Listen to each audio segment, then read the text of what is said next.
¿Querés chequearlo si aparece ya? Y ahí, sí, ahí arrancó. Listo.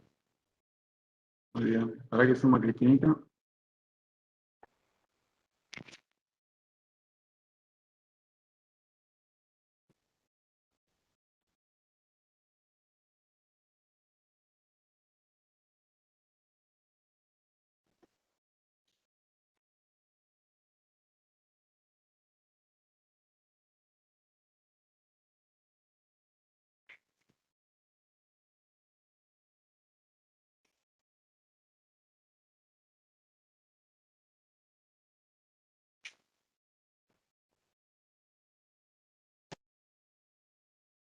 Hola, Cris.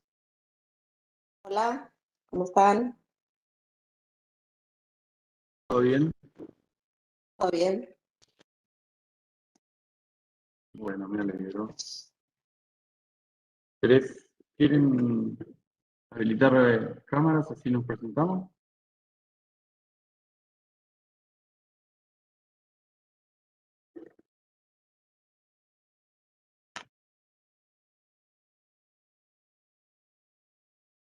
Y esto va a quedar grabado.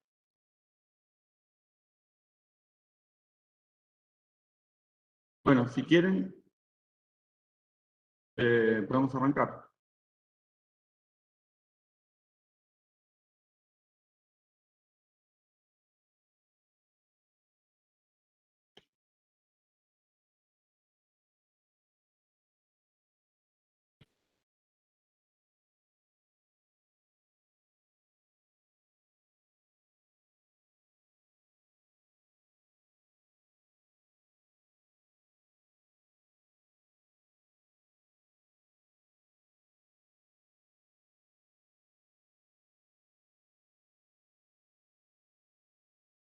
Bueno, voy a poner a grabar.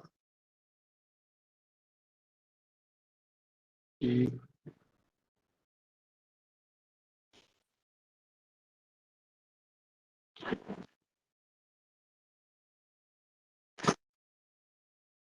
bueno, ya estamos conectados.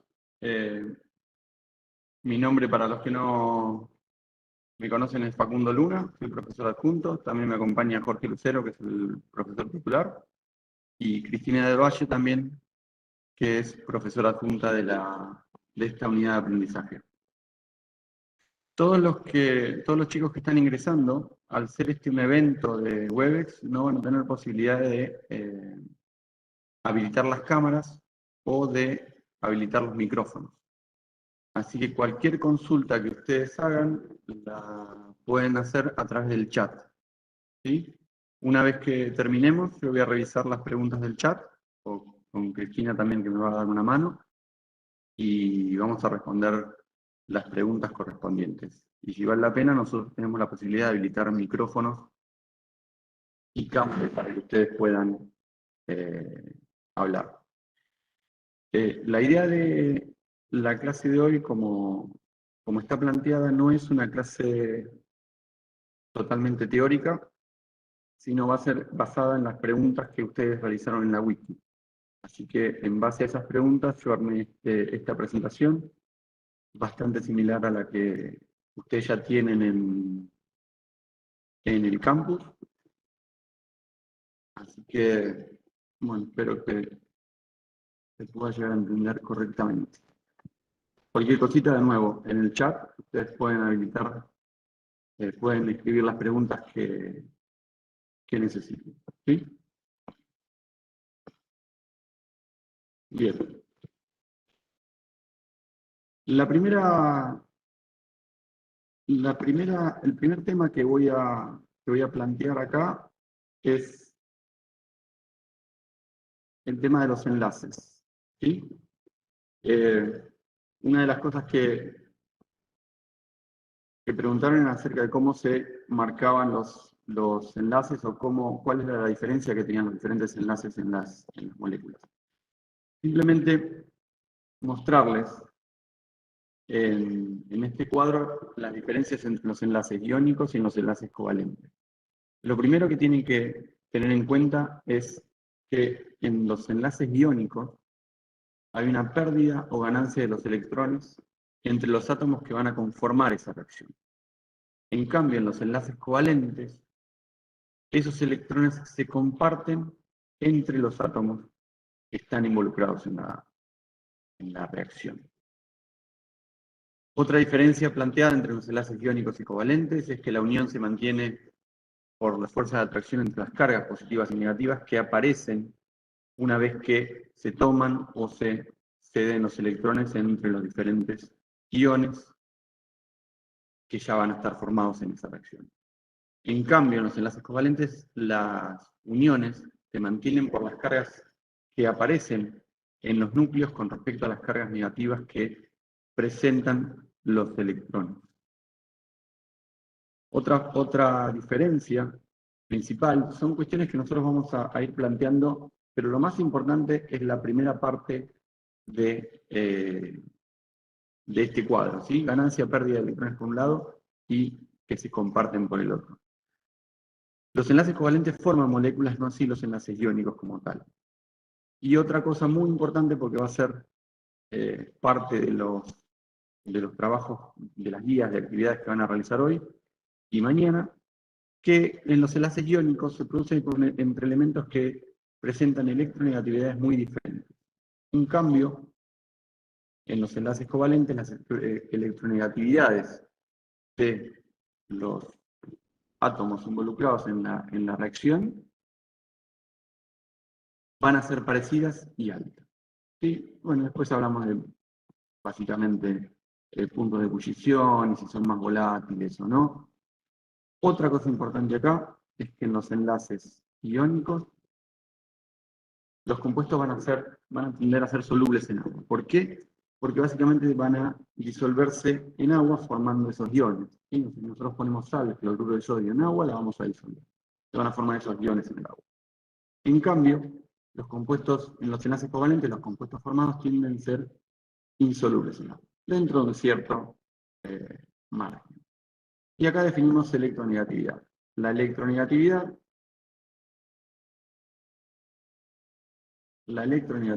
es la capacidad de un átomo a atraer electrones a su sitio. Nada más. Acá ya vamos a entrar en otros detalles. Acá vemos un ejemplo de cómo en los enlaces iónicos, por ejemplo, el cloruro de sodio, este electrón que está en el último orbital del sodio va a ser cedido al cloro para formar este compuesto. Es el cloruro de sodio o la sal de mesa es este. ¿Sí? En cambio, fíjense que nosotros no vamos a ceder o tomar electrones en los enlaces covalentes, sino que se van a formar moléculas que dentro de los enlaces covalentes vamos a tener moléculas que se denominan polares y moléculas no polares. ¿Sí? Esto que aparece aquí va a ser parte del primer ejercicio de la guía también. Cuando tenemos un enlace iónico, va a haber una transferencia electrónica para completar 8 electrones en su capa más externa o en su último orbital. En cambio, el último orbital que va a formarse por 8 electrones, en este caso va a estar compartido entre los átomos que lo conforman. ¿Sí? Debido a que existen electronegatividades, si bien son parecidas, tienden a tomar más electrones, por ejemplo acá, en esta molécula, van a aparecer zonas donde existe una densidad de cargas relativamente negativa, con esta zona de esta molécula, y zonas donde tenemos electronegatividades más positivas. Acá tenemos moléculas formadas donde no existe una densidad de cargas como tal. Esta diferencia de cargas hacen que estas moléculas difieran entre sí, si bien son enlaces covalentes ambos. Cuando existen densidades de cargas, vamos a tener moléculas que se denominan polares. ¿Sí? Es decir, hay un átomo más electronegativo que otro. Esta diferencia de electronegatividades hacen que estas moléculas sean hidrofílicas y solubles en agua. En cambio, cuando tenemos elementos o moléculas no polares, estas moléculas van a ser hidrófobas e insolubles en agua.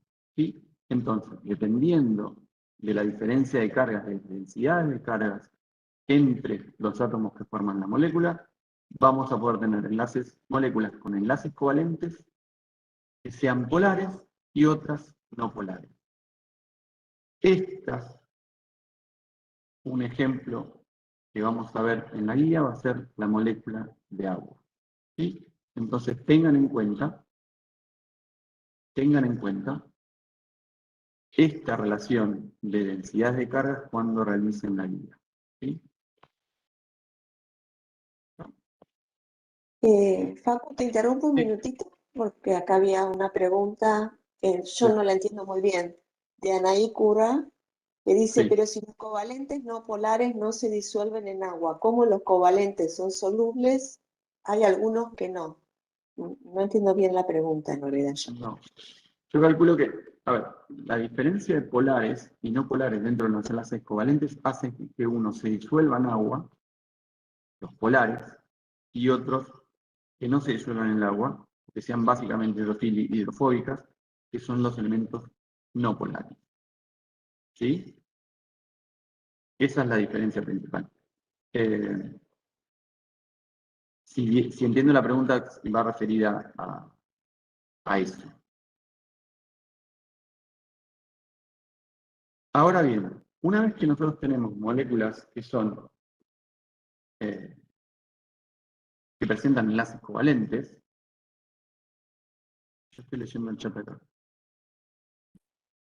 que son enlaces que presentan enlaces covalentes, la pregunta que surge es cuáles son las fuerzas que unen las diferentes moléculas. Esto es parte del ejercicio que van a ver. ¿Sí? Primero, entre moléculas que no presentan cargas, es decir, que son moléculas covalentes, podemos tener enlaces o puentes de hidrógeno, que se van a dar entre los elementos que son más electronegativos de una molécula con respecto a los elementos más electropositivos de otra molécula. ¿Sí? Acá tenemos la relación entre diferentes moléculas de agua,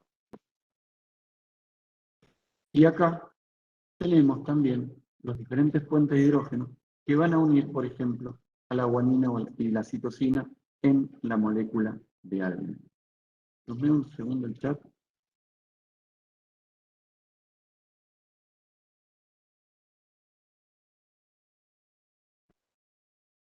Una cosa, Oriana, los puentes de hidrógeno no comparten los electrones, son fuerzas que se van a dar por las electronegatividades que presentan las diferentes moléculas.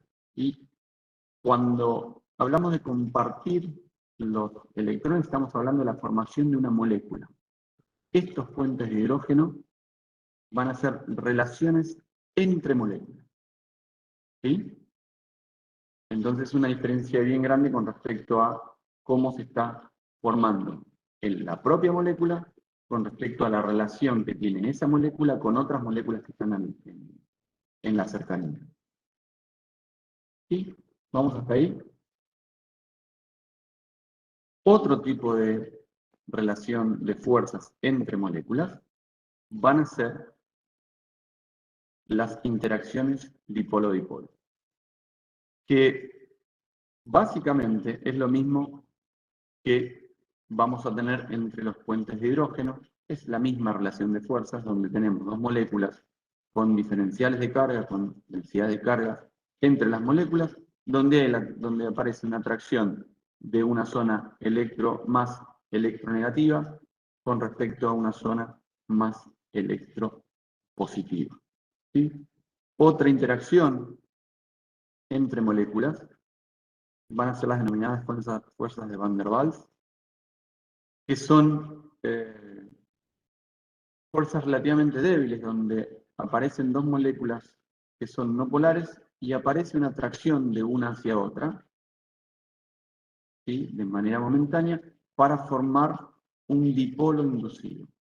Básicamente, fuerzas de Van der Waals y dipolo, para nosotros van a ser muy similares. ¿Sí? Casi que no vamos a tener una diferencia. Por otro lado, tenemos también interacciones hidrofóbicas.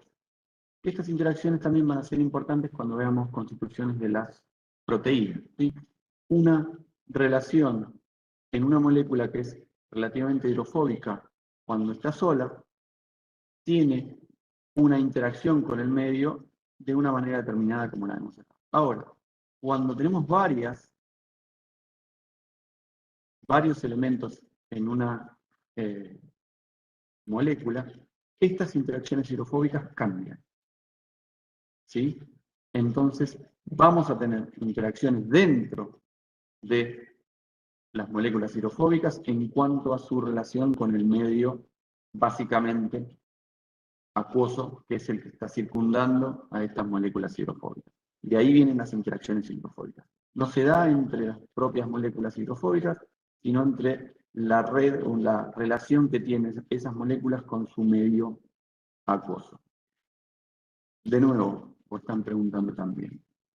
Para nosotros las interacciones dipolo-dipolo o las fuerzas de Van der Waals van a ser básicamente lo mismo, ¿sí? Las fuerzas de Van der Waals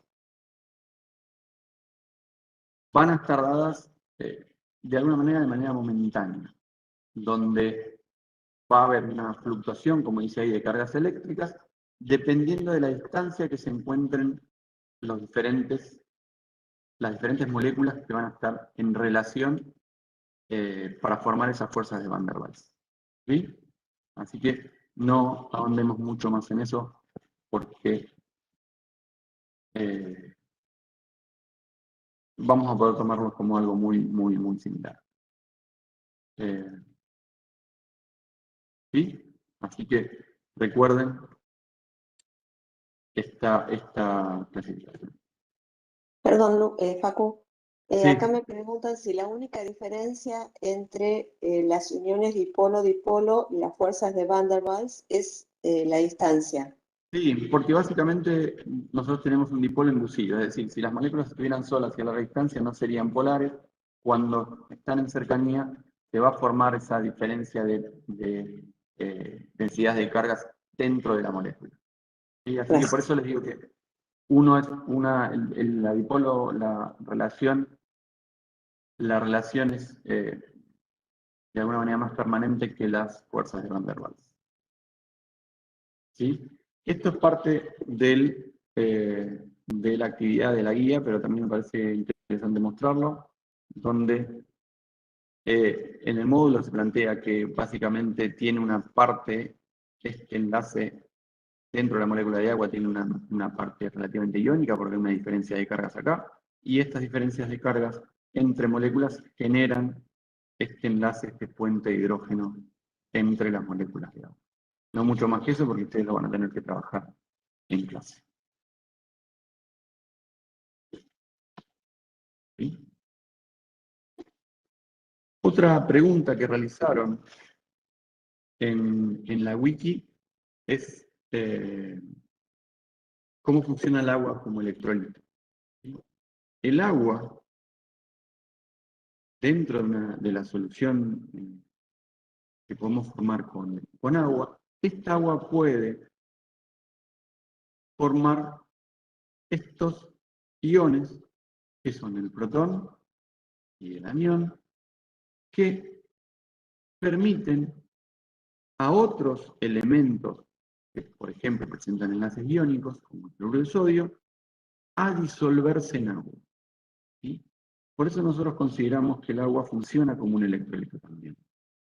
Cuando relacionamos moléculas de agua, vamos a formar el ion hidróxido y el hidronio, que después estos dos elementos, este elemento particularmente, va a generar estos protones. Esta relación, un electrolito es básicamente un átomo que presenta una carga determinada. ¿Sí?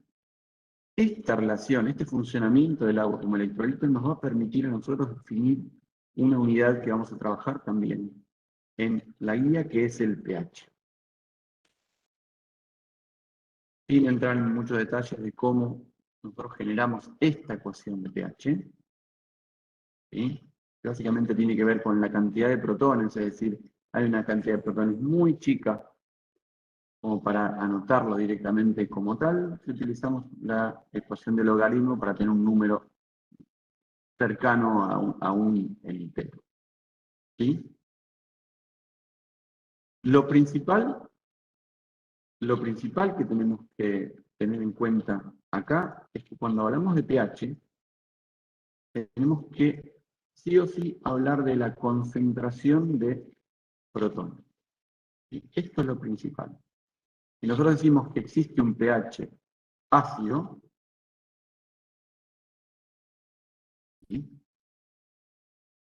Nosotros hablamos que la cantidad de protones que tenemos en esa solución es alta.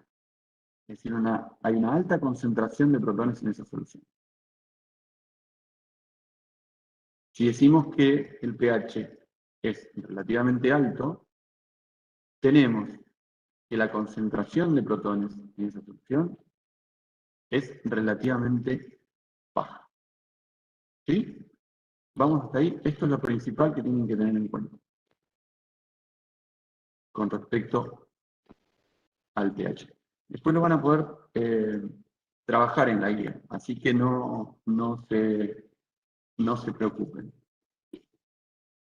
Otra pregunta que surgió con respecto a lo que aparecía en la wiki. A ver, vamos. ¿Respondemos, Cris, las preguntas de protones que están por ahí? Sí, espera un minuto, eso te iba a pedir. Primero hay una pregunta que dice, ¿el dipolo inducido no es debido a las fuerzas de London?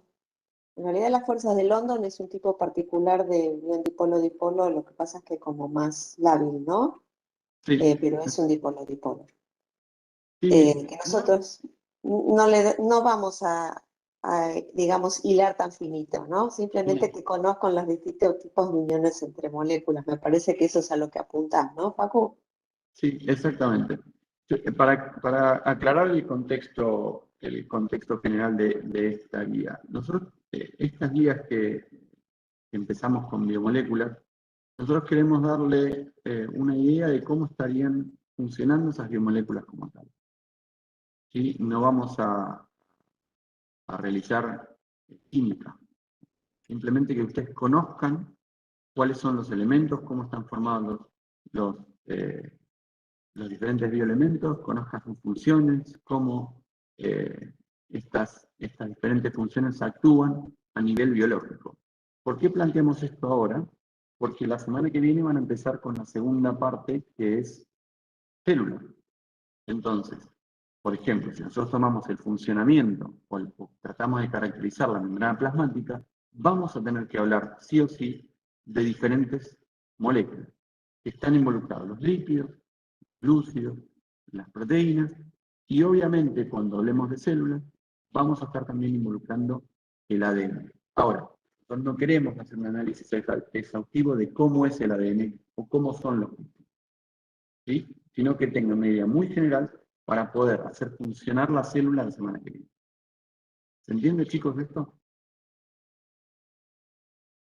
Voy a la siguiente pregunta que quedó, dice, con respecto al tema el agua como electrolito, ¿por qué el hidrógeno de una molécula de agua, al trasladarse a otra molécula de agua, se dice que el protón es de carga positiva? ¿En qué momento pierde un electrón? No comprendo, espérate, ¿en qué momento pierde un electrón? No comprendo tampoco por qué el ion del hidróxido queda con carga negativa justamente por esto. Por eso, precisamente por esto, porque el agua tiene la capacidad de, en ciertas condiciones, de ceder los electrones. ¿Sí? Entonces, vos al ceder los electrones, fíjate que vos tenés acá un hidrógeno en este caso, otro hidrógeno acá, con otra molécula de agua vas a tener un elemento que es el hidróxido con una sola carga positiva.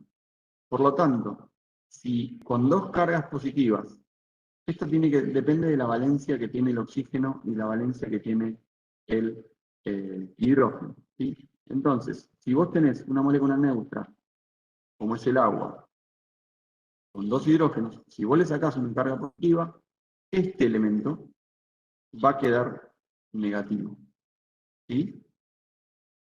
Y este elemento que es de una estabilidad muy baja, este elemento al tener tres cargas positivas, vamos a tener la presencia de la positividad, es decir, que este elemento se haga positivo. Y habitualmente esto es muy lábil y se liberan solamente los protones. ¿Sí? Eso nada más, no busquemos mucho más. Si ustedes ven un enlace covalente, perdón, un enlace iónico, es básicamente lo mismo, donde nosotros vamos a ceder un electrón, en este caso lo cedemos dentro de la molécula y quedamos libre a este hidrógeno acá. ¿Se entiende? ¿Otra cosa más?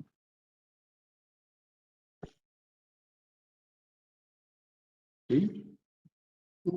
Sí, porque dice el ion hidróneo es el protón y el grupo hidroxilo es el anión. Exactamente. ¿Qué ¿Quieren hacer más? alguna pregunta más con respecto a esto? Tenemos que Lo pueden saber hacer. montar la estructura de las proyecciones o solo saber cuáles grupos funcionales tiene. Esa es una pregunta. Ahora vamos a Bien. Y a ver si hay otra proyecciones. más antes de que sigas. ¿Los puentes de hidrógeno se dan siempre con hidrógeno o pueden ser entre otros átomos? No, como vimos recién en la molécula de ADN, entre, por ejemplo,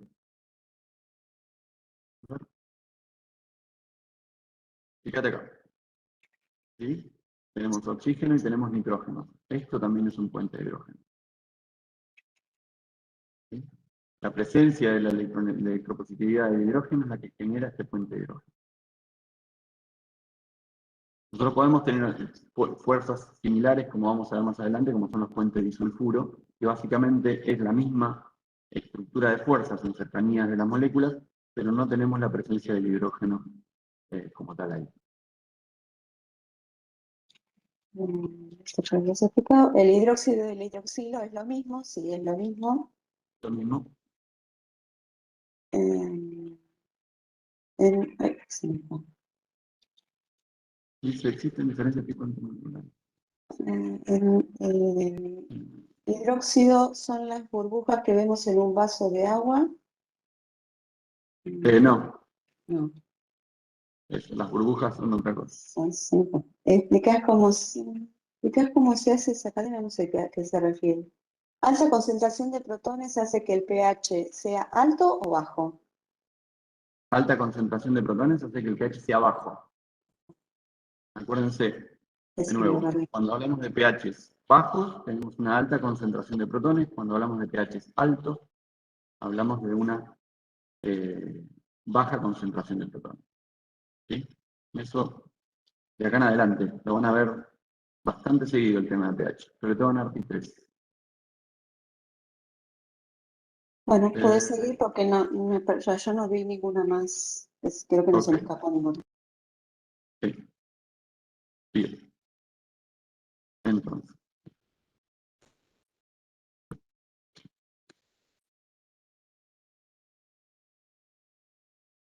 bien.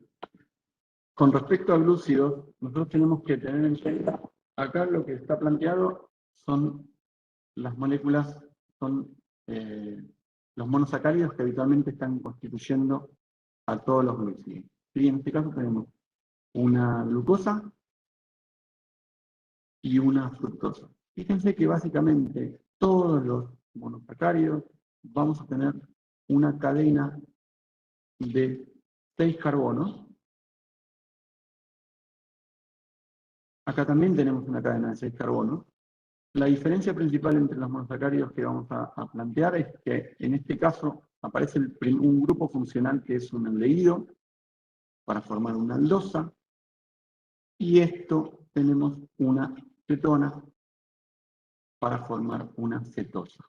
Ahora, esta estructura lineal no aparece habitualmente en la naturaleza, sino que estas estructuras van a formar se van a ciclar para formar esta estructura que es como realmente la molécula de glucosa está presente en nuestro cuerpo. Fíjense que en este caso vamos a ciclar este carbono con el primer carbono en esta glucosa, formando lo que nosotros vamos a conocer como una exosa. En cambio, esta cadena se va a ciclar con este grupo funcional, con esta cetona, formando una pentosa. Fíjense, acá tenemos 5 carbonos y existe un carbono libre, que es este que aparece acá arriba, formando la fructosa. Esta forma de dibujar a la glucosa en este caso y a la fructosa en este caso, es lo que se conoce como las proyecciones de Harvard. ¿Sí? Es simplemente la forma que nosotros vamos a dibujar a estos glúcidos o a estos hidrocarburos. ¿Sí? Nada más que eso.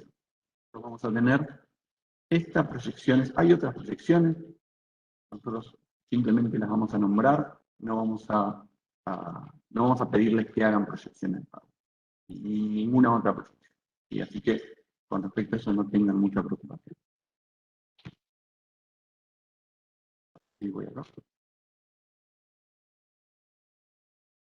Acá explicamos un poquito cómo se realiza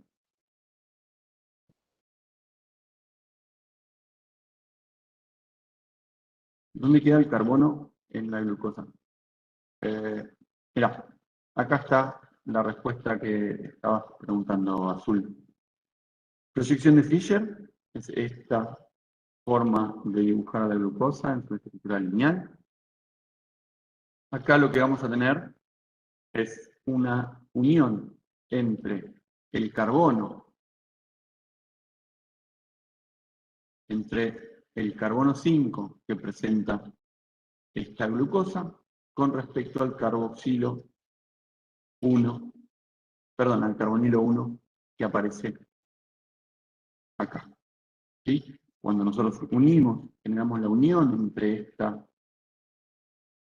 entre estos elementos, vamos a tener a esta proyección de Harvard.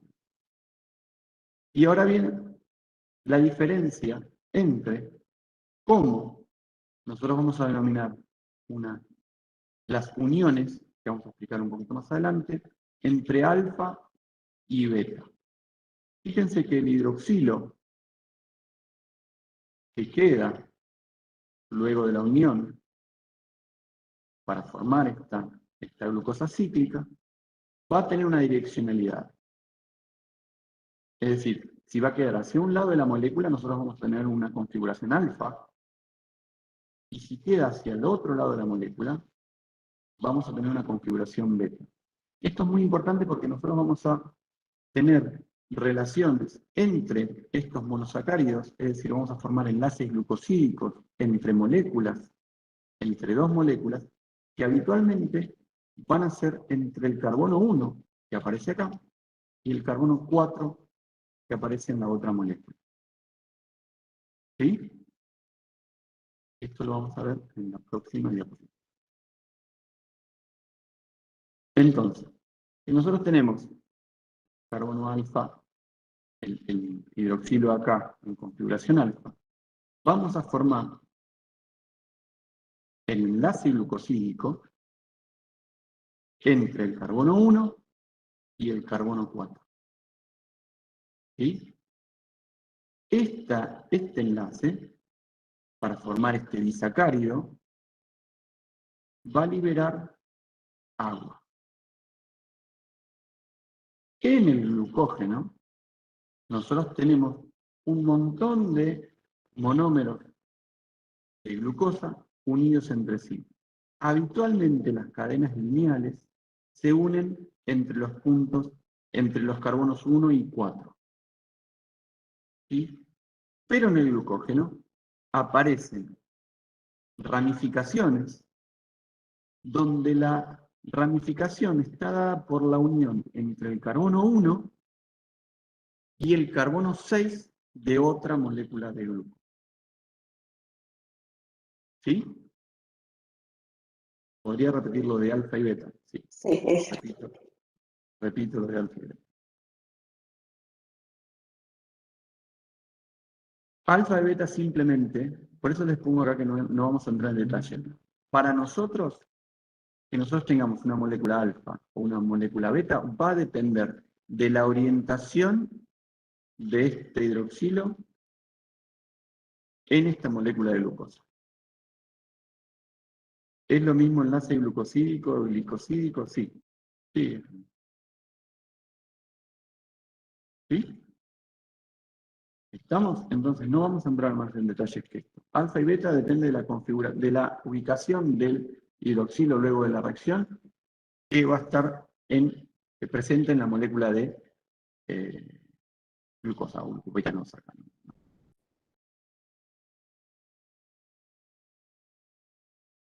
Enlace glucosídico. Y acá una pregunta que surgió también. Recuerden que esto es una pregunta de la guía, así que lo voy a dejar medio en el aire. Así la pueden completar los chicos que todavía no completaron la guía, que la van a completar entre el día de hoy y el día de mañana. ¿Sí? La principal diferencia entre una molécula de celulosa, un polisacárido, el almidón, que es otro polisacárido, y el glucógeno, que es otro polisacárido, va a estar en relación a los tipos de enlace que van a presentar esas moléculas. ¿Sí? Fíjense, celulosa, una estructura muy lineal. En cambio, el almidón va a estar conformado por amilosa, que es una estructura lineal, y amilopectina, que tiene ramificaciones. Lo mismo que el glucógeno. La diferencia entre almidón y glucógeno va a estar dado por la cantidad de ramificaciones que van a estar presentes. ¿Sí? Y dejo esto ahí. Y no voy a hablar mucho más de esto, así lo pueden completar en clase los chicos que todavía no lo hicieron. ¿Preguntas de esto? Acá, los enlaces alfa y beta se relacionan con las estructuras alfa y beta que surgen en la estructura secundaria de las proteínas, o solo es una característica propia de los glúcidos. Cuando nosotros hablamos de alfa beta en proteínas, no tiene nada que ver con respecto a lo que hablamos de alfa y beta en los glúcidos. Primero porque la conformación de glúcidos y de proteínas es completamente diferente. ¿Sí? Nosotros vamos a tener un montón de cuestiones alfa y beta de acá en adelante. ¿Sí? Inclusive las configuraciones en diferentes fármacos alfa y beta determinan si algunos son funcionales o no. Así que con respecto a alfa y beta, si nos referimos a glúcidos, vamos a estar hablando de las relaciones entre un carbono particular, entre un hidroxilo en un carbono particular dentro de esa molécula de monosacárido. Cuando hablamos de configuraciones alfa y beta en proteínas, estamos hablando de configuraciones que básicamente son secundarias en la conformación de esa proteína. ¿Sí? Pero lo vamos a ver en un toquecito. Y la última pregunta, espérate, que se me fue.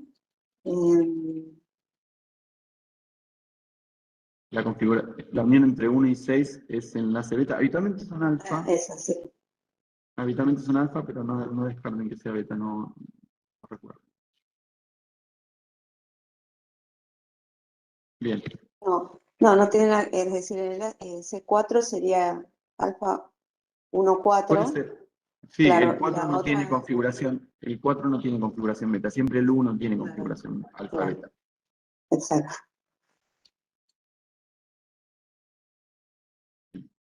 Como sabemos, esta alfa beta ya lo habías explicado anteriormente, así que tendría que volver a escuchar para no tomar más tiempo en eso, que vuelva a escucharla, ¿eh? ¿Puede ser, Ornella? Seguimos.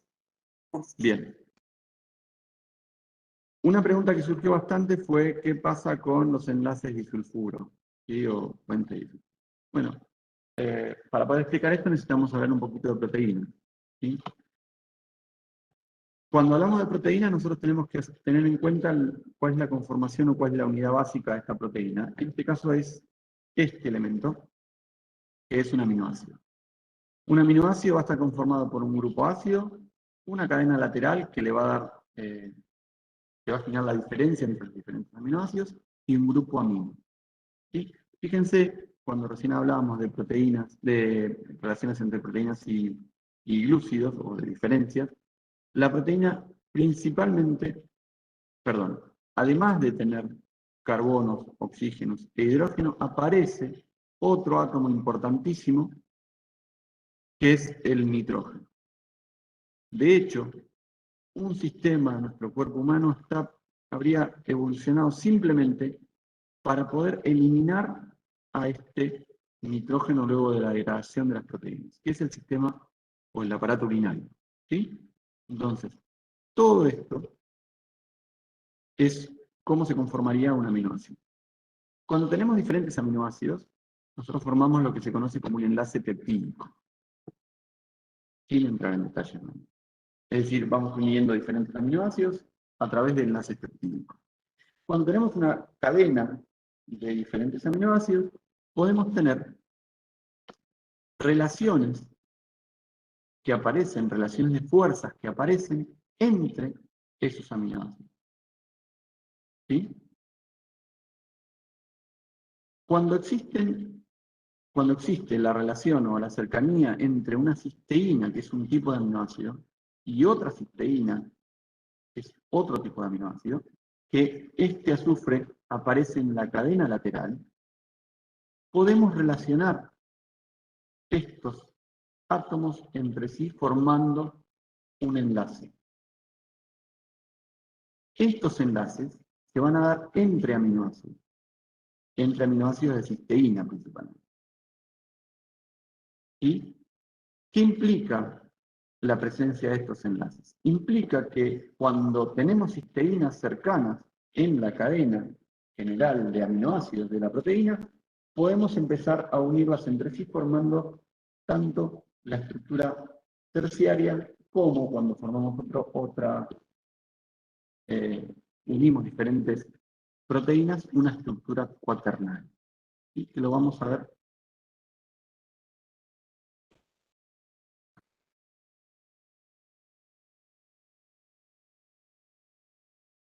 Lo vamos a ver acá. ¿Sí? La secuencia, de nuevo, no voy a entrar mucho en detalle porque esta es una parte de la guía de actividades. Secuencia de aminoácidos, la estructura secundaria pueden ser dos, hablamos de una hélice o una hoja plegada, lo van a ver.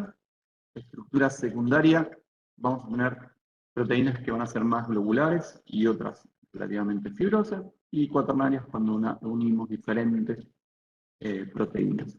Este es el tipo de uniones que aparecen para formar estas estructuras. Fíjense que la unión peptídica es la que genera la secuencia de aminoácidos y después empezamos a tener relaciones entre moléculas, en este caso entre aminoácidos, para formar estas estructuras secundarias, terciarias y cuaternarias.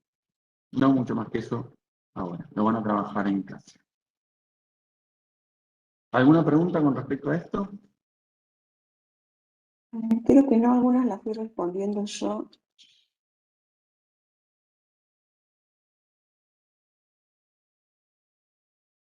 No, creo que la estoy respondiendo yo porque era que tenemos que saber de los aminoácidos y le dije la estructura general, que es la que vos presentaste. Sí, no vamos ¿cuál es a, la función? para que se queden tranquilos, no les vamos a hacer recordar la estructura de cada aminoácido. Olvídense, con 22 no vamos a tener tiempo para eso. Después, ¿cuál es la función de la cadena lateral? Yo le respondí que en realidad la cadena lateral era distinta en cada uno de los aminoácidos, pero vos lo respondiste recién, no le vamos a pedir que conozcan las cadenas laterales de cada uno de los aminoácidos. Exactamente. Así que, nada más. Los puentes de disulfuro no son puentes de hidrógeno. Los disulfuro, los enlaces de disulfuro se van a dar entre las relaciones entre dos átomos de azúcar. Eso. Que van a estar precisamente en la cisteína. Me parece que hay preguntas que te llegan a vos solamente, porque yo no las estaría viendo. Traten de escribir a todos. Ok. Que escriban a todos Sí, los chicos, panelistas. hagan una cosa. Cuando envíen al chat, donde dice en, tiene que decir todos. Si ustedes envían al organizador, lo veo solamente yo.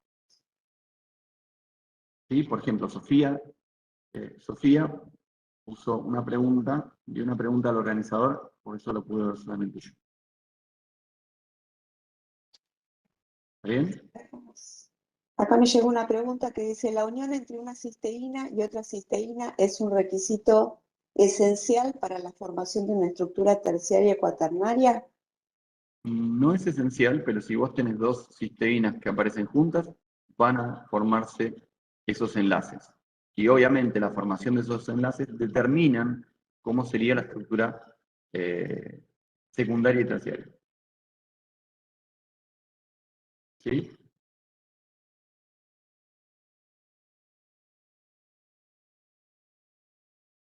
Nuevamente, los enlaces de disulfuro pueden ser, se pueden dar en cualquier aminoácido, no, los que presentan precisamente el azufre. Bien, ¿seguimos? Sí, sigamos. Bien. En la wiki también preguntaban con respecto a cambios en las, cambios de energía en las reacciones químicas. Para poder entender uno de los temas que van a ver ahora muy poquito y van a ver bastante en ARTI 2, que es metabolismo, nosotros tenemos que entender cómo son los cambios de energía de manera muy general. ¿Sí? Cuando nosotros tenemos, por ejemplo, una reacción donde la cantidad de energía que tiene, energía libre, cantidad de energía para nosotros, que presentan los reactivos, es mucho mayor a la que presentan los productos, ¿sí? Existe una cantidad de energía liberada. Esto se denomina reacción exergónica. Si tenemos el ejemplo contrario, acá está mal, endergónica, donde necesitamos dar energía a esa reacción y los productos presentan más energía que los reactivos, existe una necesidad de energía que tiene que involucrarse para que estos productos se produzcan, o se formen. ¿Sí? Ahora bien, esto es la caracterización de una reacción exergónica acá y una reacción endergónica acá. En los sistemas biológicos y en algunos otros sistemas biológicos, necesitamos una cantidad de energía por fuera de esta diferencia entre productos y reactivos, una cantidad de energía necesaria para formar o romper los diferentes enlaces. Esto se conoce como energía de activación. ¿Por qué hago la referencia a la energía de activación acá? Porque nosotros tenemos en los sistemas biológicos diferentes catalizadores biológicos, que son las enzimas. ¿Sí? Entonces, fíjense acá. Energía de los reactivos, hay una cantidad de energía necesaria que tiene que involucrarse en la reacción para que esta reacción se produzca, y luego en esta reacción exergónica tenemos la energía de los productos. Es decir, hay una energía liberada luego de la formación del enlace. Acá tenemos la reacción, las diferentes reacciones. Una reacción exergónica donde aplicamos una energía de activación y tenemos una energía de los productos, como ven acá, la reacción es espontánea, es decir, se produce. En cambio, las reacciones endergónicas necesitamos aportar mucha energía de activación primero para pasar de estos reactivos a los productos, y donde tenemos una reacción que no es espontánea. Necesitamos meter energía, bastante más energía ahí, en una reacción exergónica. ¿Sí? Energía libre de 10, ahí anotada, no mucho más que eso. ¿Qué sucede en los sistemas biológicos? Perdón, me pasé una. Acá. ¿Qué sucede en los sistemas biológicos? En los sistemas biológicos, nosotros tenemos la presencia de diferentes enzimas. Las enzimas, esto es parte también de la guía, las enzimas lo que hacen en los sistemas biológicos es que disminuyen la energía de activación. Es decir, hacen posible que esas reacciones se produzcan. ¿Sí? Entonces, si nosotros tenemos la presencia de una enzima, disminuimos la cantidad de energía necesaria para que esta reacción se produzca. Necesitamos involucrar menos reacción, menos energía para que esto suceda. ¿Cómo hacen las enzimas para generar una disminución de la energía de activación? Básicamente, lo que hacen es ayudar a los elementos, a los reactivos que van a estar involucrados en la reacción, a que esos reactivos tengan una relación espacial mucho más fácil que si estuvieran solos. Es decir, las enzimas ayudan a que a que las relaciones entre los diferentes reactivos se produzcan. Un modelo de llave cerradura acá, no hay mucho para explicar, eso lo tiene el módulo bastante claro, o al menos creo que está bastante claro en el módulo. Así que simplemente ustedes tienen que entender que las enzimas lo que hacen es ayudar a que los reactivos se encuentren en esas espacialmente y permite que la reacción se produzca. Ahora bien,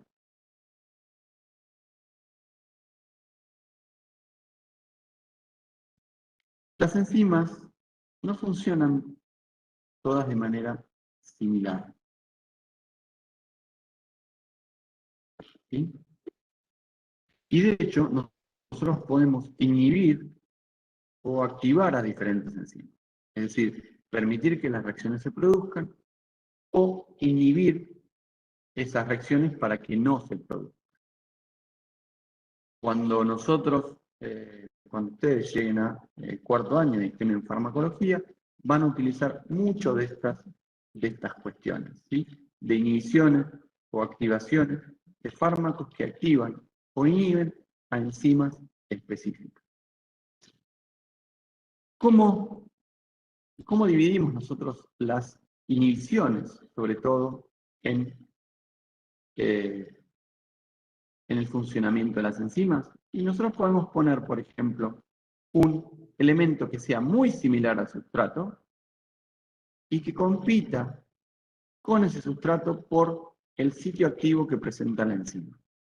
Entonces, si yo tengo dos cosas muy similares que tienen que estar en un mismo lugar, las cosas esas van a competir. Entonces van a disminuir la posibilidad de la enzima de realmente tener el sustrato para poder formar para generar esa reacción. ¿Sí? Entonces tenemos lo que se conoce por un lado la inhibición competitiva. Por otro lado, existe una inhibición que se denomina no competitiva, es decir, existe un lugar en la enzima que no es el sitio activo donde se producen las reacciones, que si nosotros ubicamos algún elemento en ese sector, el sitio activo cambia de configuración y no permite la unión de diferentes moléculas.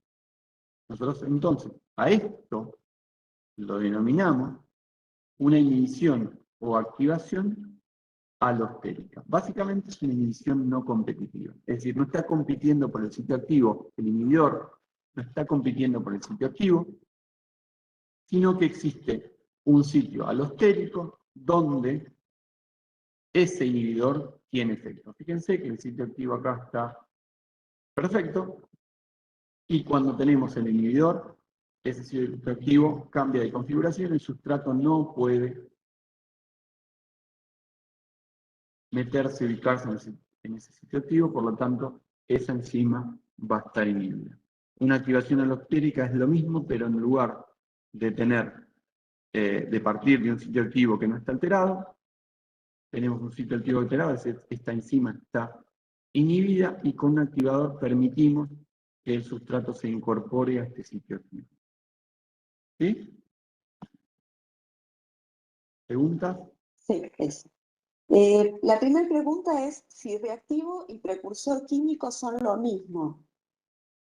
Reactivos, sustrato, precursores, sí.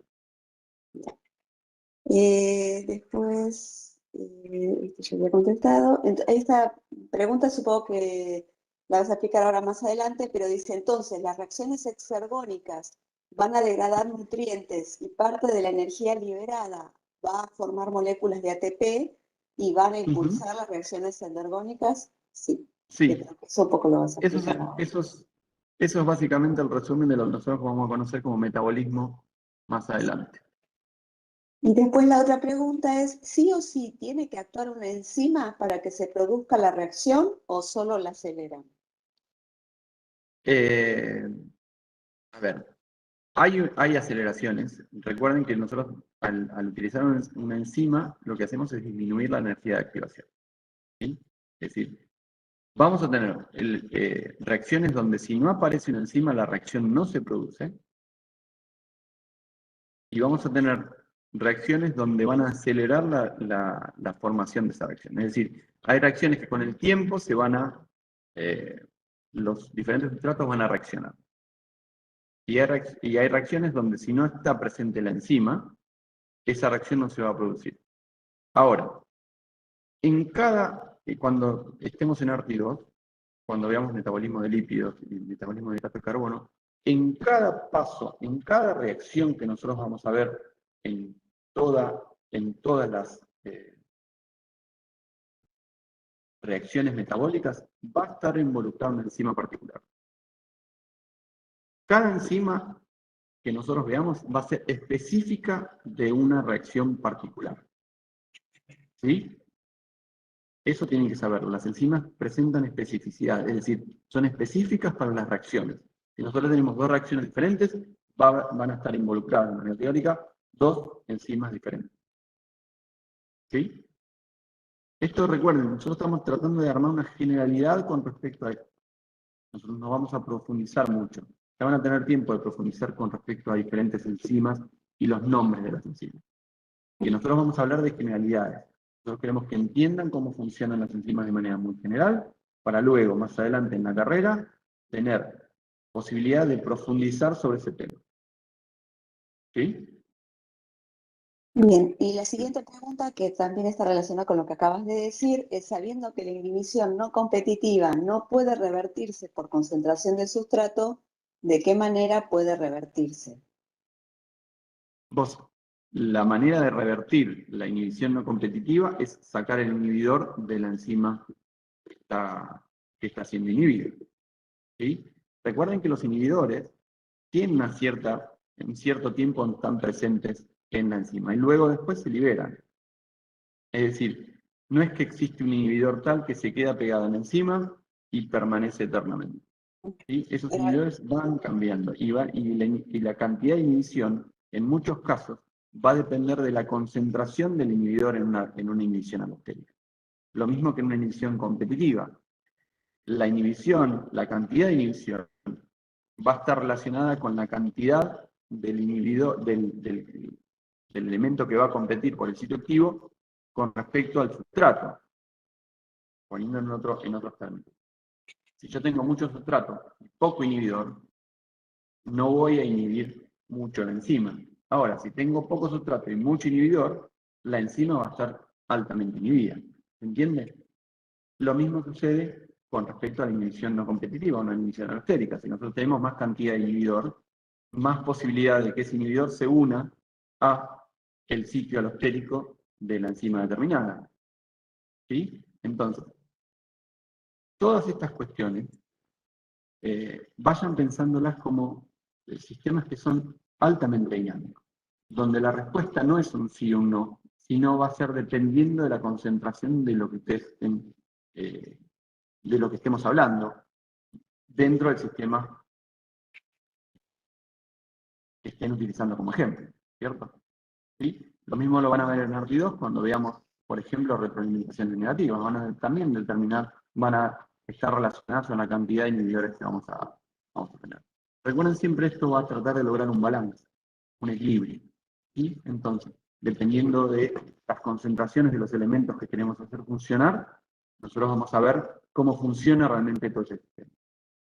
¿Se entiende? Vayan viéndolo como algo dinámico, no como algo estático. Como algo que si yo pongo un inhibidor, ya está. Se inhibió completamente la enzima y no hay vuelta atrás. No, esto es dinámico. Esto se va moviendo todo el tiempo. Y va a depender, en muchos casos, de la concentración que presenten, tanto los sustratos, los inhibidores, los activadores, etcétera, etcétera, etcétera.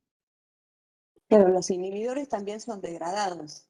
Es lo que vos decís, la Exacto. concentración no es siempre la misma todo el tiempo.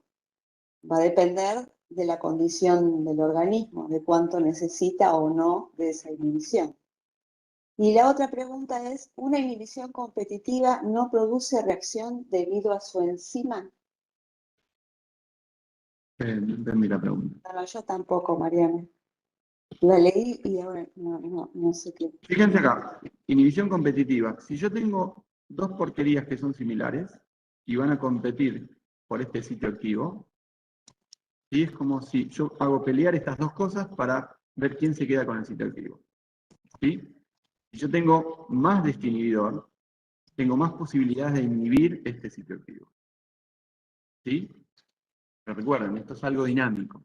Entonces va a depender de la cantidad de inhibidor. Y ese inhibidor no va a durar eternamente, sino que va a tener un cierto tiempo donde va a estar involucrado en el sitio activo. ¿Sí? La otra Mi pregunta pregunta. es, perdón, Sí, dale, quería. dale. Dice, si no hay presencia de inhibidor ni de activador, la enzima se adhiere al sustrato, pero esta reacción es más lenta. No. No. La velocidad de la reacción no depende digamos, de la presencia de inhibidor activador. ¿Sí? Una vez que nosotros involucramos a los sustratos dentro del sitio activo, la reacción se produce. ¿Sí? Lo que vamos a tener con la inhibición o la activación es la posibilidad de que más o menos sustratos estén involucrados en la reacción química. ¿Se entiende? Una vez que la reacción, los elementos que van a formar, que van a generar esa reacción química, se encuentran en relación, la reacción se produce. ¿Sí? Una velocidad determinada dependiendo de cada reacción. ¿Sí? Porque esto va en relación a la energía libre de Gibbs que tienen que presentan esas reacciones químicas en particular. Martina dice, mi pregunta es, ¿por qué se querría inhibir a las enzimas? Un poco lo explicaste anteriormente, ¿no? Es una forma de regular las reacciones. Sí, exactamente. Vos vas a ver en farmacología que una forma de generar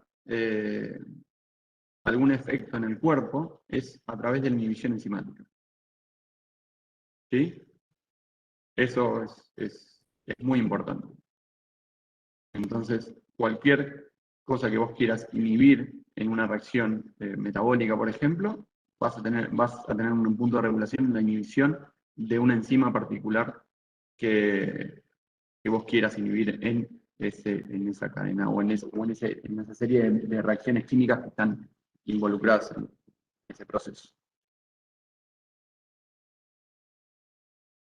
Acá Marcos dice, digamos, la inhibición competitiva, un elemento compite por el lugar, con el sustrato por el lugar. Está bien, sí, el inhibidor Sí. compite con el sustrato por el lugar de unión. Y en la no competitiva, no compite, sino que inhibe el efecto. Exactamente, porque la inhibición está dada por una modificación del sitio activo, no por una competencia por el sitio activo. ¿Sí?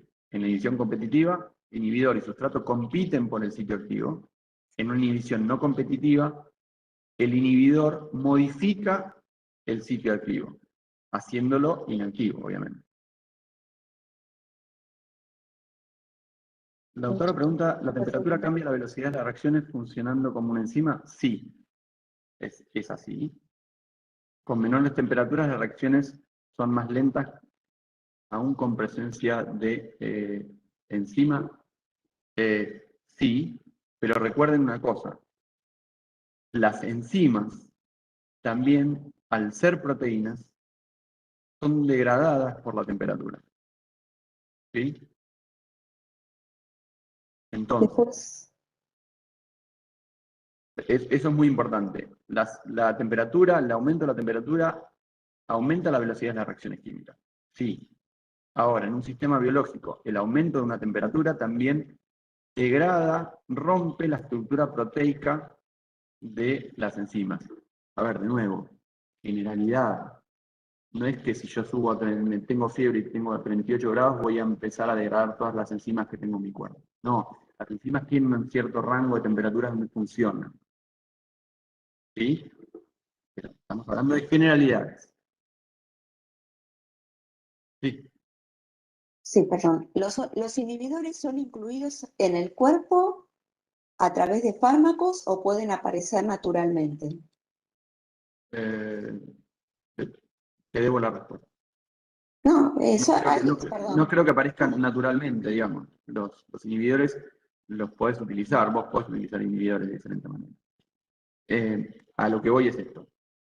Dentro del cuerpo vos tenés regulaciones que funcionan como inhibidores competitivos y no competitivos dentro del mismo sistema biológico. Eso sí. Bueno, claro, yo creo que se refería a eso que dijiste recién. Sí, o sea, Bueno, la presencia del inducido es cuestión externa, pero nosotros tenemos inhibidores dentro de nuestro cuerpo que funcionan naturalmente. A eso. Bien. y después dice, perdón, una más, ¿el tipo de inhibición es determinado por el tipo de enzima? Yo lo vería al revés. Las enzimas tienen una cierta posibilidad de ser inhibidas dependiendo si es competitivo o no competitivo. Sí. Bueno, creo que no. A ver, Sí. no llego Bueno. más. Bien, de metabolismo no preguntaron mucho, yo creo que falta. Ah, mira, preguntas, había preguntas. ¿Preguntas, chicos? ¿Quieren hacer una pregunta con respecto a algo particular? La pueden hacer en el chat y vamos Me parece charlando. que hubo una pregunta medio que quedó como colgada, pero que yo no volví porque ya habías empezado. Hubo alguien que no le quedó muy claro lo que era uniones dipolo-dipolo y Van der Waals. Si quieres repetirla rápidamente. Volvemos.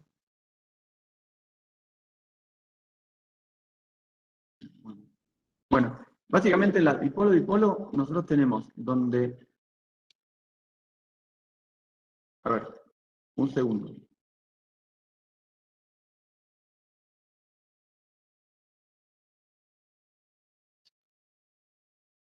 Las interacciones dipolo-dipolo básicamente son donde nosotros encontramos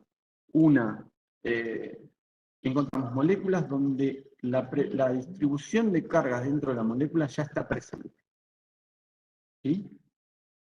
Entonces, nosotros ya tenemos una molécula que es relativamente polar y que se va a relacionar con otra molécula igual, por ejemplo, polar, y se va a formar esta interacción dipolo-dipolo. Ahora, las fuerzas de Van der Waals las pueden ver como un dipolo inducido, donde nosotros tenemos moléculas no polares y cuando existe una cercanía entre esas moléculas no polares, se va a generar esa fuerza de Van der Waals. El tipo de fuerza dipolo-dipolo o Van der Waals, es decir, la relación entre las dos moléculas es la misma, es decir, se va a dar por las electronegatividades que van a presentar esas moléculas. Ahora, una va a ser inducida por la cercanía de las moléculas, es decir, se va a formar el dipolo-dipolo cuando esas moléculas están cerca, y las otras, dipolo-dipolo como tal, simplemente van a estar dadas porque las moléculas ya presentan una cierta polaridad. ¿Sí? Esa es la diferencia puntual. Y creo que ahí le respondiste a Lautaro, porque Lautaro dice que tenía un problema con la pregunta número 10. No sé si llegas a leer el chat. Sí, lo estoy viendo.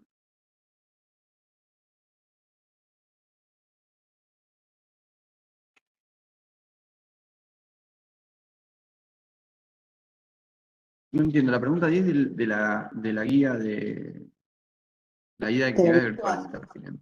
Sí. Bueno, reviso si es cómo está la respuesta correcta dentro de esa guía, pero creo que ya vimos o marcamos las diferencias entre una fuerza Van der Waals y los dipolos-dipolos. ¿Sí? Me fijo qué sucede en la guía de actividades.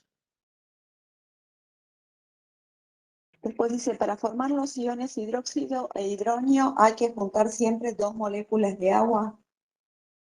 Sí, Sí. porque básicamente la relación entre las moléculas de agua que van a formar los protones y los hidrones. ¿Sí? ¿Qué tanto Vamos a- tenemos que saber sobre catabolismo y anabolismo y sobre el ciclo de Krebs y la glucólisis? lo que tienen que saber es lo que Nada. está en, lo que tienen que saber es lo que está en el módulo. No más que eso. Lo que aparece en el módulo es lo que nosotros vamos a tomar. O sea que ya explicaste. ¿Vamos a profundizar en el ciclo de Krebs o no necesitamos saberlo en profundidad ahora? El ciclo de Krebs, de nuevo, vamos a la profundidad del ciclo de Krebs, o de la glucólisis, o de la cadena de transporte de electrones, que es la profundidad con la que se plantea en el módulo de estudio. ¿Sí? Estamos hablando de generalidades. Ya vamos a tener tiempo de ver ciclo de Krebs, glucólisis, en ARTI2 en mayor profundidad. Lo que está en el módulo es la profundidad donde nosotros vamos a solicitar, por ejemplo, en un sistema espacial. ¿Cuál es la fecha de entrega de guías? Revisen. Dependiendo si son las guías virtuales, tienen 2 semanas, y si son las guías de actividades presenciales, esas no se entregan, se trabajan en clase. Bueno, esto ya bien lo habías explicado. En el covalente polar sí o sí tiene que tener 8 electrones cada uno. Sí, siempre vamos a tratar de generar una capa de valencia externa formando 8 electrones, salvo los, por ejemplo, los hidrógenos que van a tienen un solo electrón y que solamente ellos van a tratar de sumarse o van a compartir ese electrón en las moléculas, como por ejemplo el agua, que necesitan sumar un electrón o dos en su capa de valencia más externa. Después, no entiendo la pregunta en realidad de Sofía, pero dicen, capaz que es del módulo. No entiendo muy bien qué pasa cuando el NADH, Sí. tiene oxígeno y cuando es escasa. No sé, ¿será Ah, escaso el bien. oxígeno? No, No yo, entiendo la pregunta yo. yo creo que la entiendo. No terminamos todavía porque ya sabía que alguna pregunta iban a hacer. Ah, Acá tenemos glucólisis, ¿sí? Producto final es el piruvato. Esto es la profundidad que tienen que saber, nada más. Cuando hay oxígeno suficiente, nosotros tenemos la posibilidad de entrar en el ciclo de Krebs. Es decir, va a haber una reducción completa de una molécula de glucosa. Cuando no tenemos oxígeno suficiente, recuerden que el oxígeno en este caso es el último aceptor de electrones, así que es importante para que esto funcione. Cuando no hay oxígeno suficiente, a este piruvato también va a ceder electrones, pero la molécula final aceptora de electrones va a ser un ácido, que ese es el ácido láctico. Entonces, acá tenemos una respiración completa, es decir, una degradación completa de la glucosa a través del ciclo de Krebs, cadena de transporte de electrones, y cuando no hay oxígeno suficiente, nosotros vamos a tener este paso de piruvato acá, como si tuviéramos una fermentación. En este caso es una fermentación láctica, porque producimos ácido láctico. ¿Sí? Esto es lo único que tienen que saber con respecto a eso, es lo que está en el módulo, no mucho más.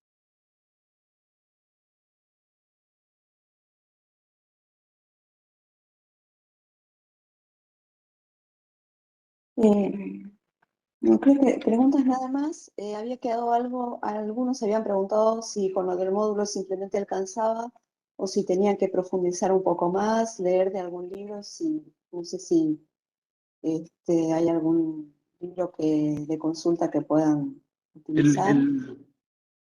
Para estas cuestiones de biomoléculas, un libro que pueden revisar es el blanco de bioquímica, química biológica. Pero también el blanco es para bioquímicos. Que tengan mucho cuidado con eso. Nada más. La profundidad o el tema hasta donde llegamos es como aparece en el mundo. Si quieren profundizar un poco más, el blanco es una buena opción. Acá había una pregunta que dice, si la degradación de glucosa es anaeróbica, ¿por qué luego habla sobre la oxidación de glucosa? No son dos procesos diferentes, ¿no? Sí, cuando hablamos de catabolismo y anabolismo, estamos hablando de reacciones que nos marcamos que son reacciones de óxido de reducción. ¿Sí? En cada paso de la glucólisis, por ejemplo, que es anaeróbica, nosotros tenemos una oxidación de esa glucosa. Es decir, la glucosa va a empezar a ceder electrones, comillas de manera muy general, va a empezar a ceder electrones. Cuando nosotros tenemos un sistema donde no hay una cantidad de oxígeno suficiente para hacer una oxidación completa de la glucosa, nosotros tenemos una degradación de glucosa anaeróbica. No implica que esa glucosa no se esté oxidando en ese paso. ¿Sí? ¿Entiende? Es decir, en un sistema anaeróbico, la glucosa no se degrada, no se oxida completamente. En un sistema completamente aeróbico, que es glucosa, ciclo de Krebs, cadena de transporte de electrones, tenemos una oxidación completa de esa glucosa. ¿Sí? Es decir, estamos en dos niveles. Lo que es anaeróbico aeróbico y lo que es la oxidación de la glucosa son dos cosas que en involucradas son diferentes en cuanto a su concepción. Y Bien. después esta pregunta de Rocío que dice, en las reacciones reversibles se produce un aumento o disminución de concentración de alguno de los compuestos. Claro, la posibilidad de las reacciones reversibles es que básicamente vos podés mover la reacción hacia un lado y hacia el otro. Esto lo voy a dejar así porque tiene un ejercicio para hacer en clase de una reacción que es reversible, que es el ejemplo de la anhidrasa carbónica. ¿Qué tanto Después, tenemos que saber de anabolismo, ciclo de Krebs, lo que está en el módulo? el camino de degradación de la glucosa es diferente al de la fructosa, sí, pero no lo vamos a ver, No, ¿no? no lo vamos a ver. ARPI2 si quieren, y tampoco. Tampoco, ni siquiera. El ciclo de Krebs no produce ATP como tal, sino que se transforma en piruvato, el piruvato en moléculas intermediarias como el NADH y FADH, para que luego se Sí, utilice la fosforilación oxidativa para producir ATP, ¿cierto? Sí, cierto. sí, es verdad. Muy bien. El- Así que Pero, hidroxilo y hidróxido es lo mismo, ¿no? Sí, ya lo habíamos respondido. sí. Lo mismo, y creo que no se me escapó nada. ¿Qué pasa con el NADH tiene oxígeno? Lo único que tenés que saber con respecto al NADH es que es una molécula transportadora de electrones a la cadena de transporte electrónico. Nada más. Si hay presencia de oxígeno, los NADH transfieren esos electrones a la cadena, a los diferentes citocromos, diferentes moléculas que están en la cadena de transporte electrónico. ¿Sí? Eso es nada más. Piensen en el NADH o el FADH2 como un transportador de electrones del ciclo de Krebs. Y aparecen algunos en la glucólisis a la cadena de transporte de electrones. Donde en esa cadena de transporte de electrones, la finalidad de esa cadena es producir ATP y agua por la degradación, por la oxidación del oxígeno como último aceptor de electrones. Eso es lo único que tienen que saber con esto. Tenemos que saber sobre las leyes de termodinámica, las que diste vos, ¿no? Las Están que están en marcadas los ahí y no son módulos. muy difíciles. Exacto. ¿Qué son los lípidos insaponificables? ¿Cómo se diferencian del resto de tipo de lípidos? No sé si eso, no me acuerdo, ¿está o no está? Está como, tómenlo así, no profundicemos en eso. Ok, exacto. Simplemente es ver que existen diferentes lípidos y los lípidos que vamos a hacer funcionar son los que vamos a empezar a ver desde la semana que viene. ¿Sí? Que son los particulares que necesitamos saber y conocer para, por ejemplo, vuelvo a insistir con eso, determinar el funcionamiento de la membrana, por ejemplo. Y acá Mari dice, perdón por la pregunta, pero la clase de las 10 a.m. de hoy, que es lo mismo que esto, tengo entendido, es presencial y cada uno se ha anotado en comisiones donde se realizan trabajos prácticos presenciales. Supongo, Mari, que sí, que es la que tenés que ir o te habrás anotado en alguna comisión del INE o de martilleros y se tratan estos temas, pero a través de ciertos problemitas para resolver y ver si se ha entendido lo que ha explicado hoy Facu y anteriormente en los seminarios. Los trabajos que hicimos en clases hay que subirlos, no, eso ya lo explicó Facundo. Lo que se hace presencial no hay necesidad de entregarlo. Lo que es virtual lo tiene que completar virtualmente y entregarlo antes de que finalice el tiempo que está indicado ahí, que es de 2 semanas. Recuerden que una vez que se cierra, ya no lo pueden realizar. Sí, una cosa importante. Son 2 semanas y lo voy a poner así como, no hay excusa, ¿sí? No hay excusa para no completarlo. Son 2 semanas de trabajo. Y recuerden que las guías virtuales son habilitantes para rendir parcial. Y quiero dejarlo completamente claro. Si no completan las guías virtuales, no pueden rendir los parciales. ¿Sí? Lo mismo que dar presente en clase, se da presente con la guía virtual. En 2 semanas lo pueden completar.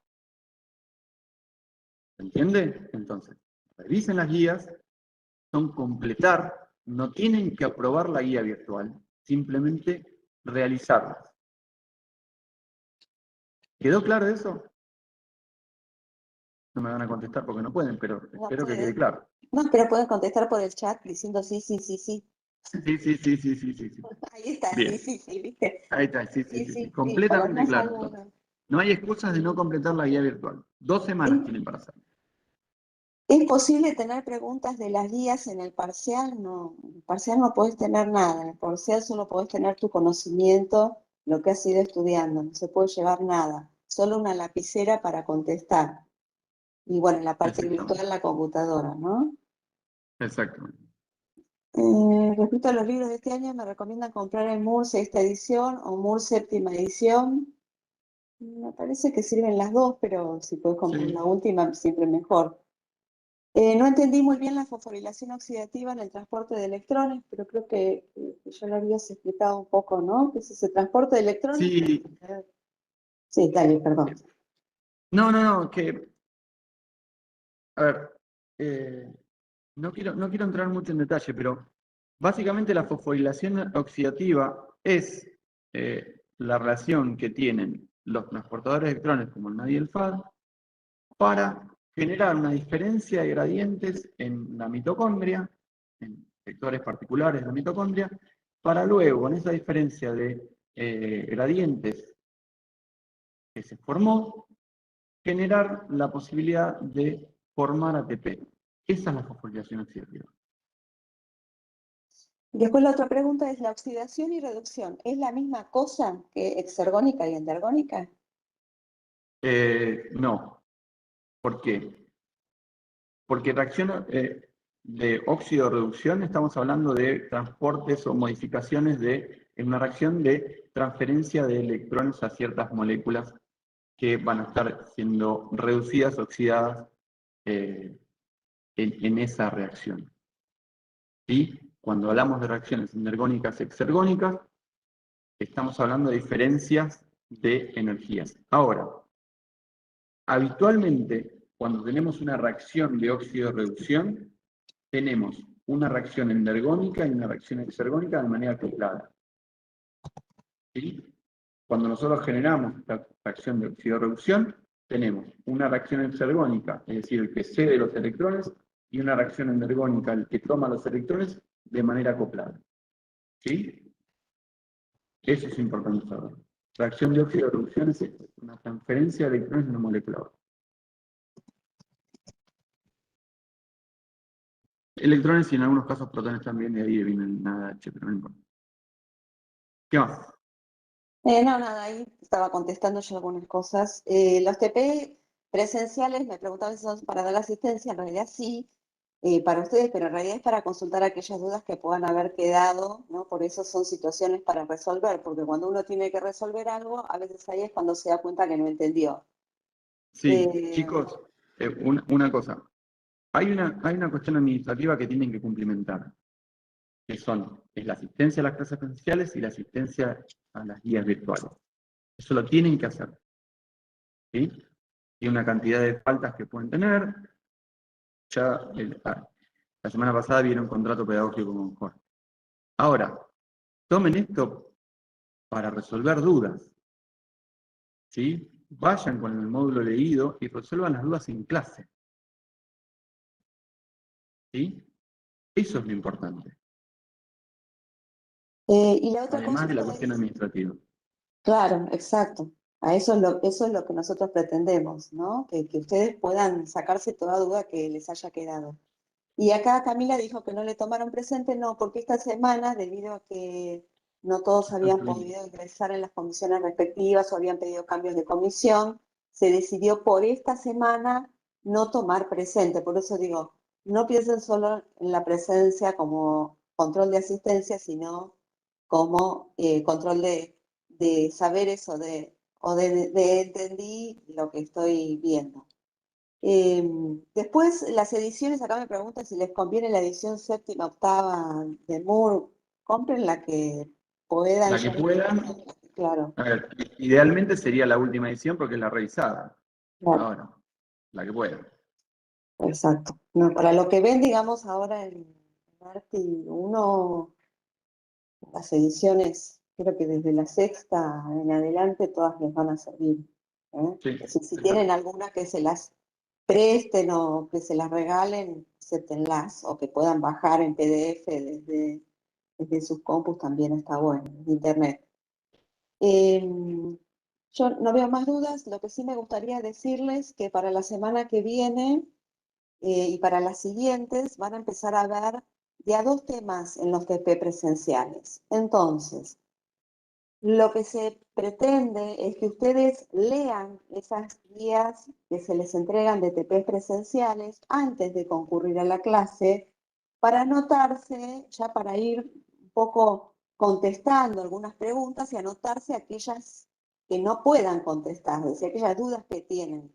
¿Por qué? Porque como vamos a ver dos temas al mismo tiempo, en 2 horas, si no, no nos va a alcanzar el tiempo para responder y para desarrollar todas las actividades. Entonces, si ustedes las traen medianamente leídas y si es posible resueltas, mejor, porque se optimiza mucho esas 2 horas.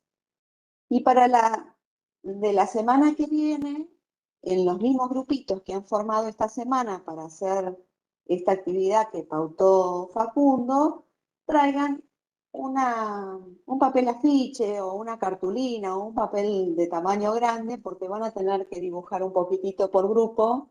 Entonces, por eso se los pido ahora, para que ya lo tengan disponible para la semana que viene. ¿Eh? ¿Cuándo vamos a tener el módulo de célula? Jorge, supongo que en esta Hoy y semana mañana lo va a o subir. ya lo va a subir. Sí, ¿Eh? no se preocupen, va a estar todo No, en el campo. sí, sí, generalmente está todo a tiempo. No cuelga todas las cosas para no abrumarlos, ¿eh? Para que vayan haciendo de a poco. ¿Está bien? Igual ustedes recuerden que tienen los seminarios colgados, todo eso ya lo pueden ir viendo. ¿Eh? ¿Qué actividad requiere la ficha? La de célula, la que viene para la semana que viene. Los que perdemos la clase del 24 por el feriado, creo que no pierdan no sé si pierdan alguna No, clase por el feriado, no. Todo no. se Sí, se recupera. van a dar todo. Después Sí, quiere revisen decir, el cronograma que está modificado, ahí exacto. va a estar bloqueando. El Ya afiche está lo tenés que contemplado en el llevar. feriado del 24. Exacto, el afiche lo vas a tener que llevar para el día que te corresponda a tu grupo. Todos Exacto. los que hablaste de formación de grupos y demás son los que ya tuvieron presencial, ¿no? Claro, sí, porque algunos vamos a tener hoy a la tarde Sí, y hoy y mañana. mañana también. Entonces, los mismos grupos, pero ya lo aclaro. Los grupos que forman en la actividad presencial se van a permanecer así hasta el primer parcial, van a trabajar de esa manera, por eso yo ya les pido que para la semana que viene tengan ese afiche o cartulina o lo que puedan traer. Sí, lo que dice Cris es que también lo que puede pasar es que dentro de cada aula tengan una dinámica de que se puedan mover los diferentes grupos más chicos y eso, pero con respecto al grupo general que tienen de comisión. Claro. Yo no tengo grupo, ¿qué hago? Estás en una comisión, ¿verdad, Lucrecia? Estás en una comisión. Dentro de esa comisión se van a formar grupitos. Si todavía no tuviste, no vas a tener grupo porque los grupos se forman dentro de la comisión en Dentro forma de la comisión. presencial. ¿Mm? Sí, y no tienen que ser todos los grupos iguales con respecto a la semana. Depende del docente, podemos ir cambiando, modificando, haciendo cosas como para generar interacciones entre ustedes también dentro de cosas que va a depender de la dinámica de cada una de las comisiones. Profe, yo no fui Claudia, tampoco. profe, yo no fui tampoco y bueno, te deseo suerte. Y va a estar, es la primera experiencia presencial que van a tener con respecto a Arti 1. Sí. Si alguno faltó a la actividad porque no pudo asistir esta semana, recuerden que igual la tienen colgada en el campus. Sí. Háganla, ¿sí? Pregunten a sus compañeros en la siguiente reunión, en la siguiente actividad presencial. No dejen de hacerla por no haber ido, porque no sé si fue el caso de Claudia o que Claudia en realidad todavía no tuvo la actividad presencial. Claro, es verdad.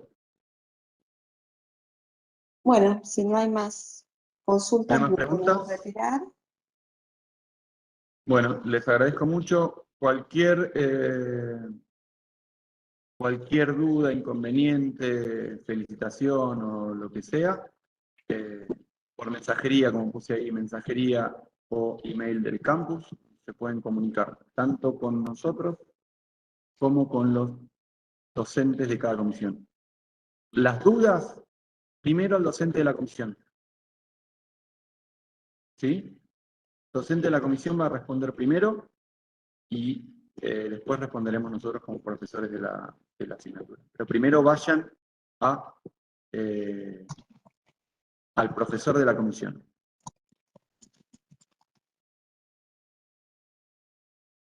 A medida que pasen la fecha van a ir habilitando las guías, sí.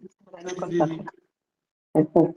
Bueno, muchas gracias, Facu. Gracias. Muy clara Hasta la luego. clase. Nos vemos en la siguiente. Chao, chao. Adiós. Hasta luego. Chao.